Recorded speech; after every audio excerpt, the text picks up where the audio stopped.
One perennial in my garden has been in continuous bloom for 6 uninterrupted months.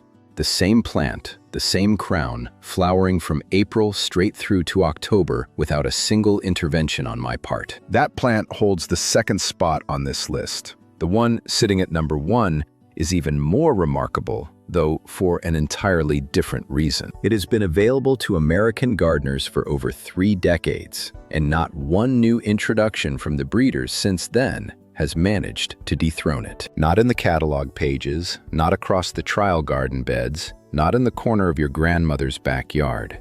These are the 14 longest blooming perennials in the American gardening tradition, the ones that trial gardens have quietly, consistently backed for generations. While the catalogs kept pushing the next short-lived hybrid your way, most of these plants were sitting at the garden center waiting for you to notice them. A few you have already put in the ground without ever realizing just how much bloom you were getting out of every square foot. And one of them, by the time we reach number 1, you are going to want planted before the week is out. The catalog perennial list runs long, the trial garden list runs short. This is the short one. Stay with me, and if this is worth your time, hit subscribe before we reach the top. Number 14. Erigeron carvinskianus. Erigeron carvinskianus, known as the Mexican daisy, the Santa Barbara daisy, or the Latin American fleabane. I have not encountered another perennial that sustains bloom this long. 8 inches tall, mat forming, and from April through November, it carries small white and pink daisy flowers every single day, each one fading gradually from bright white to pale pink to a soft, dusty rose. Individual flowers last only a few days, but the plant generates them in an unbroken stream, 7 full months in the right zone. It blooms after peonies have finished, after daylilies have finished, after asters have finished, and it keeps going until the first hard frost cuts it down. Hardy in USDA zones 7 through 9 in the ground, zone 8 in containers. In zones 5 and 6, grow it as an annual or keep it in a pot you bring indoors before winter arrives. It self-seeds gently into the cracks between flagstones, along gravel paths, at the base of stone walls. That is exactly where it looks its best. Not contained in a tidy bed, but softening every hard edge in the garden. Plant 3 small divisions in April. By September of the following year, you have a 4-foot drift of nonstop daisies requiring nothing from you. Number 13 is the bluest thing in my front yard for 5 months out of every year.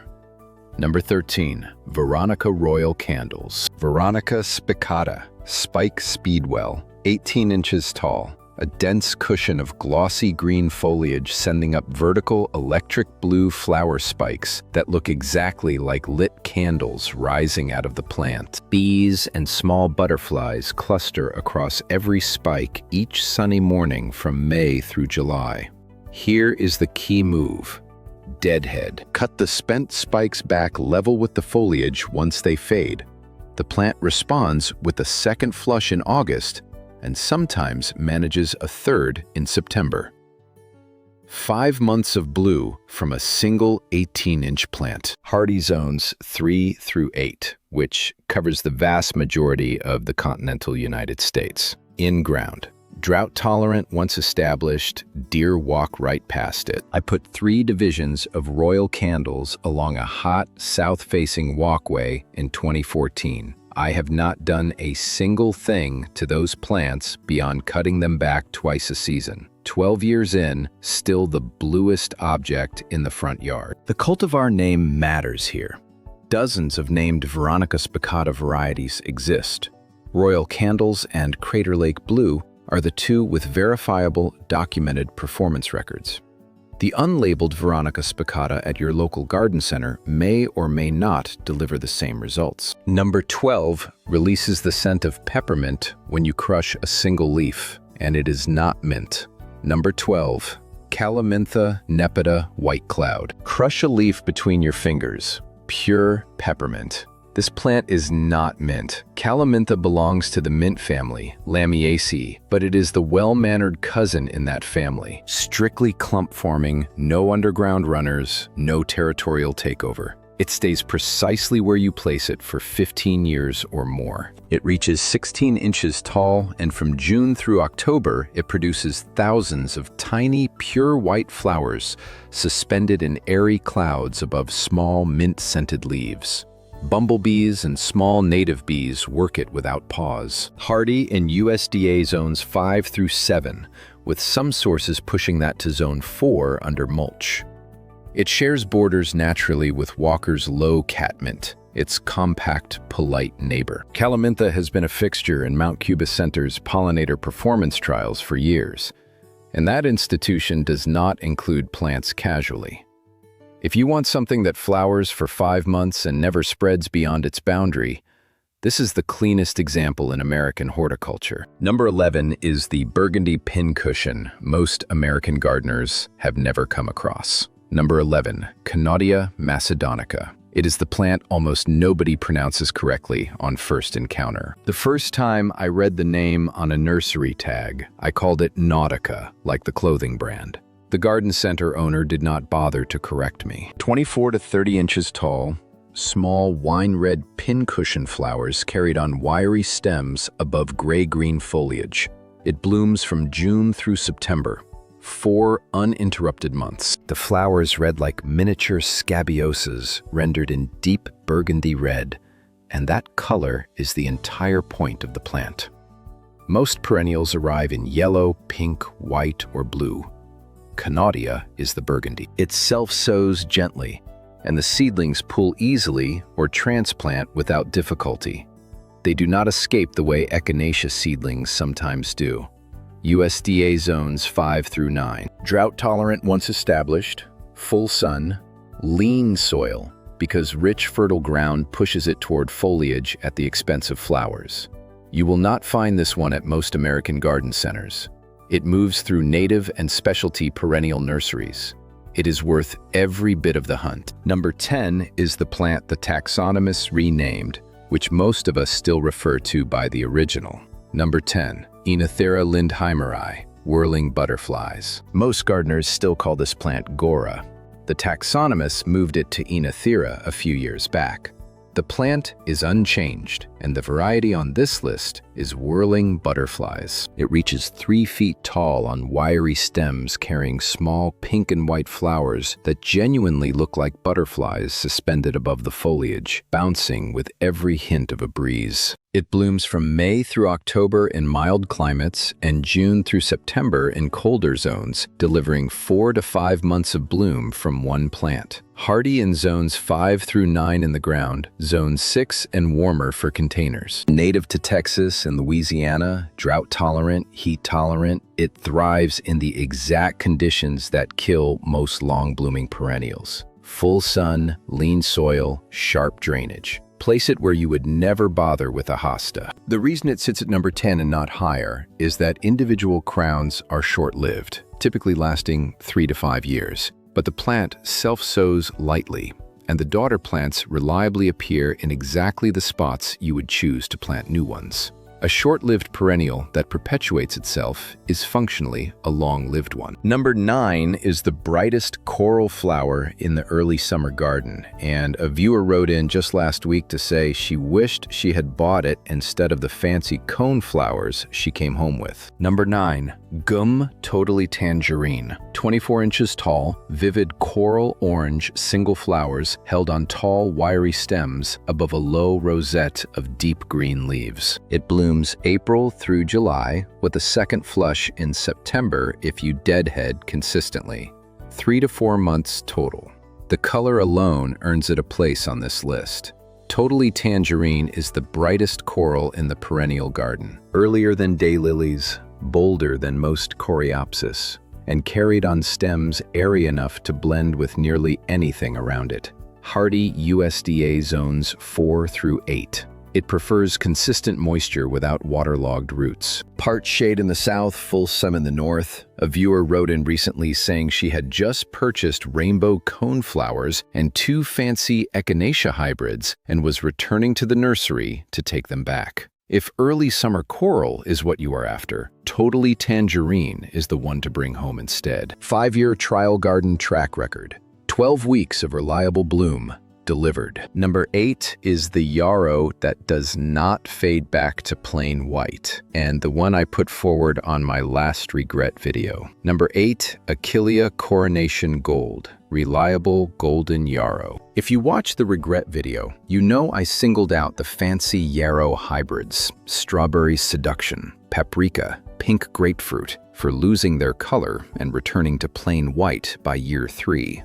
Coronation Gold is the one that does not do that. Developed by the German plantsman Heinz Klose around 1953, 3 feet tall, bright golden yellow flat flower heads 4 inches across. June through September, 4 months of bloom from a single division. The flowers dry directly on the stem and hold ornamentally into October. USDA zones 3 through 9, cold hardy, heat tolerant, essentially drought-proof. Deer ignore it entirely. The species form, Achillea millefolium, and the heritage cultivars like Coronation Gold perform reliably for 15+ years across most American zones. The fancy color hybrids do not. If you brought home one of the decorative yarrows this spring, consider returning it and putting Coronation Gold in its place. Same price, a plant that performs for the next 2 decades. The trial garden agrees. A brief pause before number 7. After my last regret video, some of you pushed back. You said your hollyhocks return every year, your heucheras come back strong, your foxgloves naturalize beautifully. One viewer pointed out that just because something does not work in my yard does not mean it fails in everyone else's. She is absolutely right. Different climates produce different results. What is also true is this. Trial gardens test these plants across multiple zones, multiple soil types, and multiple climates over a span of years. The 14 plants on this list have been documented performing in thousands of American gardens across zones 3 through 9. They are not here because they work in my yard. They are here because they work across most of the country. Another viewer wrote that the garden industry has turned to deception to drive sales and urged others not to trust it. This list is what trust looks like. And if you have not yet, subscribe. Number 7 is the perennial that fills the September gap. Nothing else fills it quite the same way. Number 7, Helenium Mardi Gras, sneezeweed. The common name misleads entirely. The plant does not trigger sneezing. The Latin name, Helenium autumnale, hints closer to the actual story. Native Americans used the dried foliage as snuff. 42 inches tall, daisy-like flowers in copper, orange, gold, and red, multiple shades appearing on a single plant. Late July through October, 3 months of late summer intensity, precisely when most perennials are declining. The plant picks up right where coneflowers leave off. USDA zones 3 through 8, native to North American wet meadows, meaning it appreciates consistent moisture and handles clay soil that destroys most other long bloomers. Pollinators love it deeply. Late-season migrating monarchs work it straight through October. Fall-flying bees use it as their final, reliable nectar source before cold arrives. Stake the taller varieties because they flop, or choose the compact selection, short and sassy, half the height and entirely self-supporting. Either way, you get the seamless bridge from coneflower to aster. The perennial that fills the September gap that nothing else can fill. Number 6 is one I covered in my low-maintenance video, and it earned a place here too for a specific and concrete reason. Number 6, Salvia Maynight. Salvia nemorosa sylvestris. It was the Perennial Plant Association Plant of the Year in 1997. I covered Maynight in my low-maintenance video. It is on this list for the same reason it appeared there. It simply does not quit. After that first flush, the move is to take hedge shears and cut the top third off the entire plant in mid-June. 3 weeks later, a second wave arrives. Continue light deadheading through August, and a third flush follows. 5 months of violet blue from a single division. USDA zones 4 through 8. Drought-resistant, deer ignore it entirely. Bumblebees swarm every spike from the moment it opens. The cultivar name is essential here. Mainite and Caradonna are the two with documented long bloom track records. The unlabeled Salvia nemorosa sylvestris at your garden center may or may not perform at the same level. This plant paired with royal candles gives you blue from late May through September without interruption. Plant both. The bees will find them without any help from you. Number 5 is the plant I described as a fast spreader in an earlier video, and there is a direct reason it also appears on the longest blooming list. Number 5, Catmint Walker's Low, Nepeta racemosa. It was the Perennial Plant Association Plant of the Year in 2007. I did call this plant a fast spreader, and that is accurate. Walker's Low spreads. But the other side of that same habit is that it blooms longer than nearly any other perennial in the American garden. It grows 24 to 30 inches tall, producing clouds of lavender blue flower spikes from late April through October. 6 months of bloom across 2 cutbacks per season. The plant carries the name Low because the original breeder believed it would stay compact. The breeder was mistaken about the size. The bloom time is what actually earned it the 2007 Plant of the Year recognition. USDA zones 4 through 8. Drought-tolerant, deer-resistant, bumblebees blanket every flower spike from May through September. If Walker's Low is too assertive in your border, shift to Cat's Pajamas, the compact version, half the size, identical bloom period, no flopping. The larger point. Long blooming and fast spreading are not in conflict. They are often expressions of the same underlying drive. The plants that produce flowers continuously are generally the ones growing continuously. Choose the right variety and you get the bloom without the territorial takeover. Number 4 is the black-eyed Susan you have encountered in every parking lot planting and every hospital landscape across America. This is Black-Eyed Susan Goldsturm, Rudbeckia fulgida. It was the Perennial Plant Association Plant of the Year in 1999.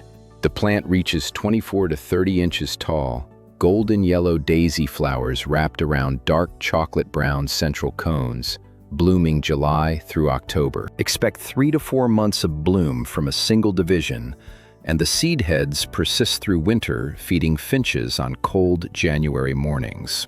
This is the standard commercial black-eyed Susan. Every American hospital landscape, every office park courtyard, every municipal planting from Maine to California has placed Goldsturm somewhere in the last 30 years. There is a reason for that. The plant performs in almost any soil that drains, in light ranging from full sun to half shade, and in nearly every climate from zone 3 through 9. If you have ever stood in front of a 4-foot drift of black-eyed Susans glowing gold in late August, you were looking at Goldsturm. Plant 5 divisions in a row in April. By August the following year, you have the same drift in your own yard. The math scales with however many you plant. A brief note before the top 3. A viewer asked why I do not list specific growing zones for each plant individually. Fair question. All 11 plants covered so far are hardy USDA zones 5 through 8 in ground. Most extend downward to zone 3 or 4 for cold hardiness, and most reach zone 9 for warm hardiness. That range covers the majority of the United States. For containers, subtract 1 zone. A zone 5 perennial behaves like a zone 4 perennial in a pot because the roots face colder air all winter, more frequent freeze-thaw cycles, and faster drying. Another viewer observed that there is no such thing as a plant-it-and-forget-it perennial. She is right. There is such a thing as plant once, divide every 5 years, and watch it bloom every May for 30 years. That is what plant once means in actual practice. A third viewer wrote about her blue star, Amsonia hubrichtii, planted 4 years ago, calling it the most distinctive plant in her garden. She is right as well. Blue star is not on this list because the bloom window is brief, but she found something that works for her and she has been watching it long enough to know. Build the list you actually need. Number 3 is the Daylily that came home with my parents in 1994 and has not stopped since. Number 3, the Daylily Stella de Oro, Hemerocallis. I covered Stella de Oro as the top container perennial in my pots video. It holds the 3rd position on this list because for sheer bloom duration, only 2 perennials in American horticulture beat it. 12 inches tall, buttery yellow trumpet flowers 2.5 inches across. Each individual flower lasts a single day. The plant generates them in an unbroken succession from late May through October. 5 months of yellow from one crown. The American Hemerocallis Society awarded Stella de Oro the Stout Silver Medal in 1985, the highest distinction in daylily breeding. 41 years later, it remains the best-selling daylily in America. There is a reason. USDA zones 3 through 9, cold hardy to 40 degrees below 0 Fahrenheit, heat hardy into zone 9, essentially drought-proof, mostly ignored by deer, largely resistant to disease. It performs in every American climate zone except the deep tropics. Plant 3 crowns in April, cut back the spent stalks once in November. That is the entire annual maintenance commitment. 5 months of bloom every year for the next 2 decades. It was the Perennial Plant Association Plant of the Year in 2008. This is the plant I mentioned at the very beginning, the one in my own garden that has flowered for 6 consecutive months without any intervention from me. That plant is Roseanne. It was the Perennial Plant Association Plant of the Year in 2008. This is the plant I mentioned at the very beginning, the one in my own garden that has flowered for 6 consecutive months without any intervention from me. That plant is Roseanne. 18 to 24 inches tall, low and gently sprawling. Violet-blue saucer-shaped flowers with white centers 3 inches across from May through the first hard frost. 6 to 7 straight months of bloom with no effort. Nothing else in the entire American hardy perennial palette comes close to that. The plant was discovered as an accidental seedling in an English garden in the 1990s and brought to the commercial market around 2000. By 2008, it had received every major perennial award available. 26 years later, it remains on every trial garden's recommended list without exception. USDA zones 5 through 9, sun to part shade. Sterile hybrid, meaning it produces no seeds and spreads nowhere uninvited. Every bit of the plant's energy goes into flowers rather than reproduction. I covered Roseanne in my fast spreading video as an example of a well-behaved spreader.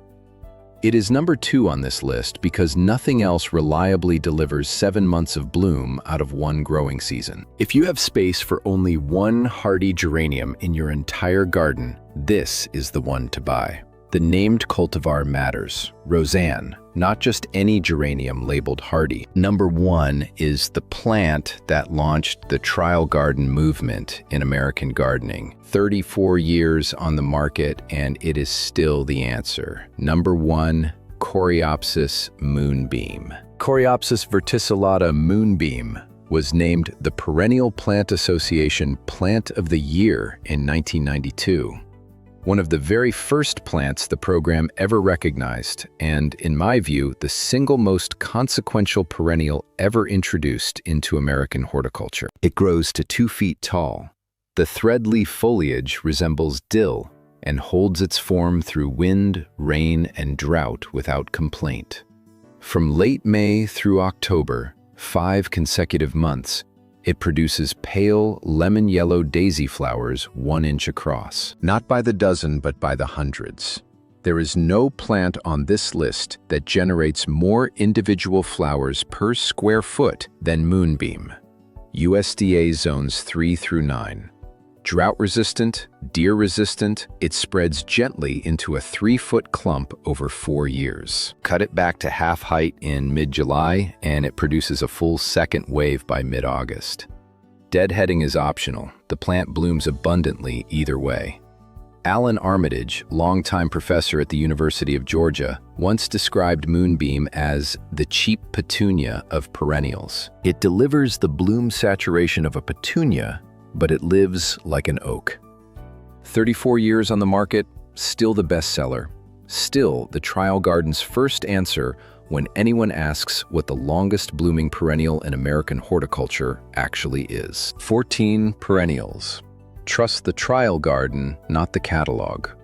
Plant Roseanne once, divide it every 5 years, and watch it flower from April to the first frost for the next 2 decades. Plant moonbeam once, cut it back in July, and watch it bloom from May through October for the next 30 years. That is what plant once truly means in practice. Not zero work, just the right work, on the right schedule, directed at the right plant. Leave a comment below with the longest blooming perennial currently growing in your garden and how many seasons it has been there.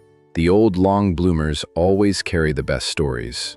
Subscribe before you go. The next video is the third regret list nobody is talking about. The invasive ground covers most American gardeners inherited and cannot seem to get rid of. You will want that one.